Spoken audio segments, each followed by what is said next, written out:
Softail range.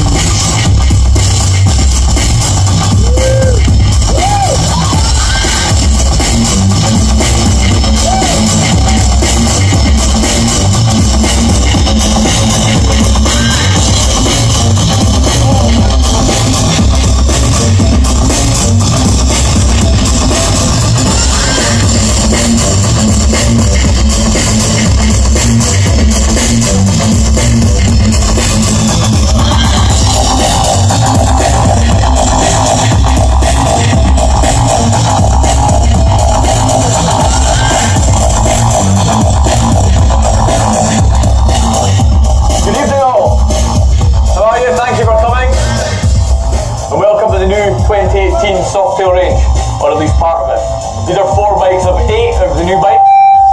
Some of the others will be unveiled around the showroom, including these two here, which these guys will just take the covers off from me just now.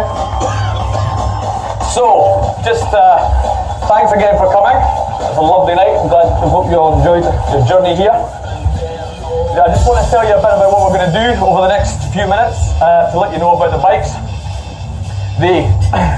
I'm going to tell you a bit of the history of the bikes and the development of these bikes, and we'll go through some of the styling cues and some of the changes we've made, and then some of the changes to the engine which are vital to it.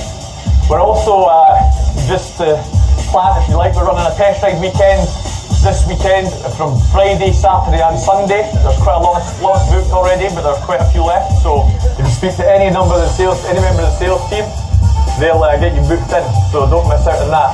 These bikes they look fantastic, but they are all about the riding, there's no doubt about it. So, how did it come about? Harley-Davidson Motor Company started off this project by going out to 3,000 different people in 5 different countries and asked them what they wanted in a new Harley-Davidson motorcycle. They got a lot of answers you would expect: improved performance, improved styling, better braking, better handling, lighter weight, but still, most importantly, holding on to everything that you love about a Harley: the sound, the feel, the character.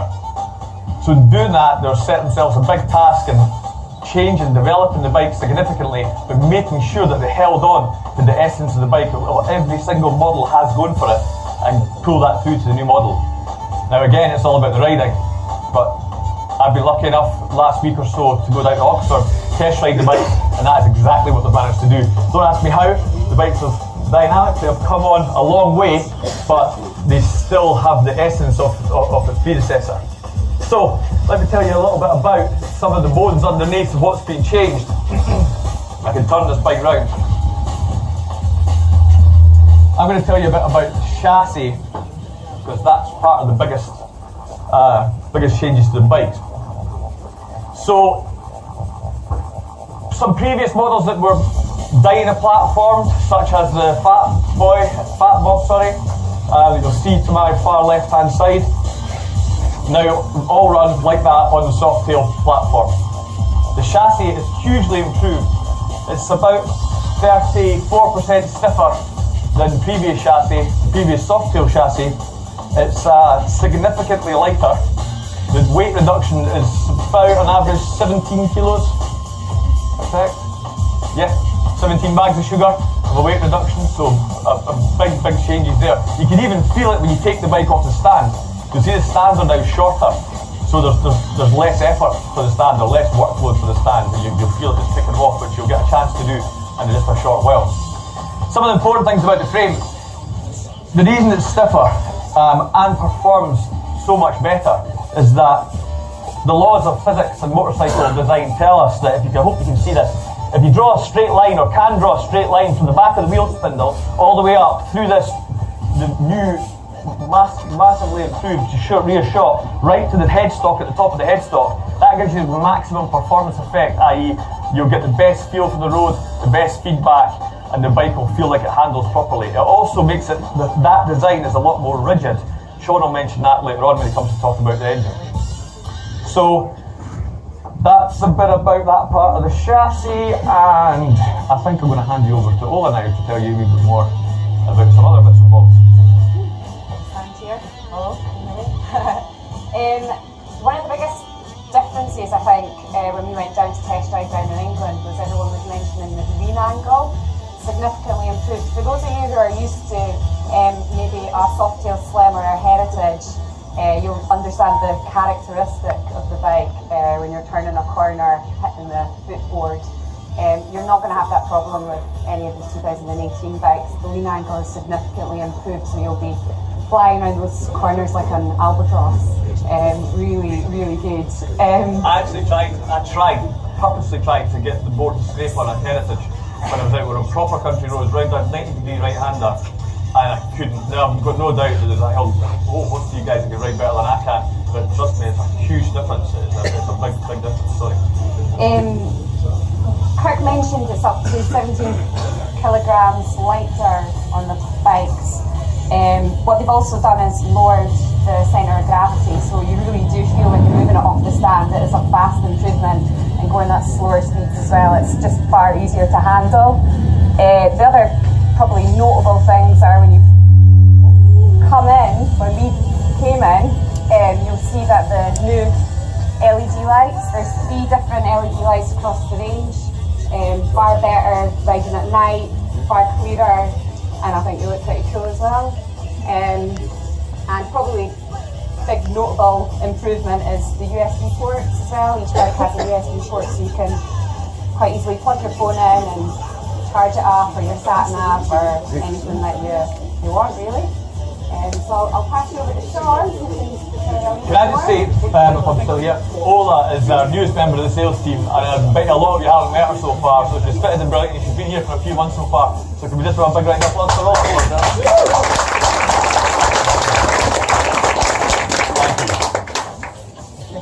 Okay, so I'll cover the engine and try and fill in any areas that maybe we missed off in the Kirk's lovely introduction there. The engine, the Softail range now, although looking at the bikes, most of you look at all these bikes and they all look pretty much like they see in. There you go, that's better. They're familiar, you know them. The Heritage, the Fat Boy, the Street Bob and the Fat Bob. They're all familiar to you. They're wholly new bikes. The only things you'll see in these bikes now that you've seen before are the mirrors and the brakes. Okay? The mirrors and the brakes are the same. The bike after that is brand new. This is not the same bike. These have been developed over a long period of time and spent a lot of money on it. Part of the changes obviously is the new Milwaukee engine. We've got 3 engines. We've got the 107 that anybody in the touring range has seen for a while now, the 114 and the 117 on the CVOs. And anyone that's interested in brake horsepower, most of us guys don't really bother about that because we're about torque, but the 107 engine, for those who want to know, 92 brake horsepower. The 114, you got 101 brake, and the 117 is 105 brake, and they can be tuned up to about 120 brakes. So there's plenty of grunt there when you want it. And what they've done with the engine, it's the same weight engine with more performance. So your power to weight ratio has gone up dramatically. So the same engine's there, it weighs about the same, but we cut with saying the frame and various other things. They've brought the weight down to, on average, about 17 kilograms less.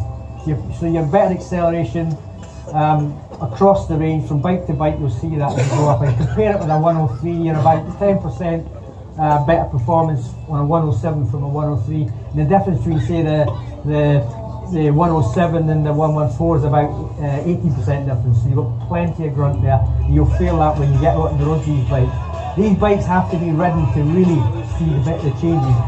They're stunning looking bikes, and nice aesthetic changes. The 240 back end and the Fat Bob is glorious. It's a stunning looking bike, a real head corner, nice beefy front end, all the signature headlights in there. You see that bike behind you, or passing you, or coming towards you, you'll know it's a Harley just with the headlight alone. But the performance of this bike, it's oil cooled. You've got an oil cooler in the front of the bike, so you may see at the front end of there. The oil tank that used to sit just below the seat there, that's now a sump. So they've moved the weight down, they've moved the battery down, the centre of gravity is down. So anybody like Kirk and Gary and the likes of the sort of inside leg, these tall guys, when you're taking the bike off the stand, you'll find it a lot easier. Everybody will find it easier, but anyone that's struggling a bit with the heavier bikes, you'll find that one, the bike's lighter, but because the stand's shorter, it's a bit more upright, and the centre of gravity is lower, getting it off the stand is going to be a lot easier. And then get out and ride it. The bike, we were taken aback by how much of a difference the handling. The breakout, by the way, we've not got on the demo plate at the moment. I'm still working on cup to try and get one. The breakout has a massive It's the biggest change, without a doubt. Surprised us all. We all want to ride the Fat Bob. Fat Bob is glorious. It's stunning. It's a cracking looking bike, nice aggressive looking bike. With that new 107 and the 114 engine, you'll love it. You'll want to ride it. The test rides start tomorrow through to Sunday. There's still a good number of slots for Saturday and Sunday, so if you want to ride it, get in quick. We'll take the bookings down and put your name down. Our slots initially, obviously the bikes will still be there sort of later on, but I'd get in quick. In terms of sales so far, we've seen a massive upturn in bike sales because of these new bikes. The minute that the order option was there, the bikes are selling. Sold 2 Heritages this week. The Heritage Softail, Kirk says it, the lean angle is vastly improved. The Softail Slim is vastly improved. I rode the Softail Slim down in Banbury, and I was on a Slim following a Slim. What I didn't realise, the Slim in front of me was a 103, and I approached the first roundabout, and all I could hear was that, I don't know if anyone owns a Slim here, but first roundabout, the telltale as you go round the roundabout. I'm thinking, God, I thought that was supposed to be better. What I didn't realise was I was on the new one, he was on the bad one. When I got to that roundabout, I really threw it in nothing. So quite observant for a Harley salesman there. I know. I was riding enjoying the moment. So, any other questions? Have we got any questions? A couple of bits I missed. Well, one bit I missed was, I suppose a question might be, how do you have one chassis to make all these different, 8 different models? The chassis comes in 3 different forms. Essentially the same middle part, if you like, but the front end is either raked out or raked in, depending for what model of the bike is. Obviously raked in for tighter turning, raked out to feel more like how a breakout would have felt and how it still feels now, but 10 times better. And the same with the back, swing arm adjustment, the shock absorber length and such like different in the back to make the bike feel different. That's one of the ways that they managed to make a Heritage still feel like a Heritage and a Fat Bob still feel like Fat Bob. So just in case that was a question that you might have had. And just also, they've been talking about weight and such like. The Street Bob especially is easy to pick up if you drop it. Sure, Ola will tell you that. But she didn't see that albatross this morning, unfortunately for her. So yeah, that was it. No, I'm only kidding. So yeah, for me, that's. I hope that gives you enough information on the bike. Does anybody have any questions? What's the turning screw for the suspension? What's the range on that? And what's the benefits with it? That's a very good question. It's something I missed as well. Okay, so they all have adjustable rear shocks. A couple of models that's accessed here. The variation is actually that big a number. I'll be honest, I can't remember. It's enormous. It's like way more than you'd imagine you'd ever need.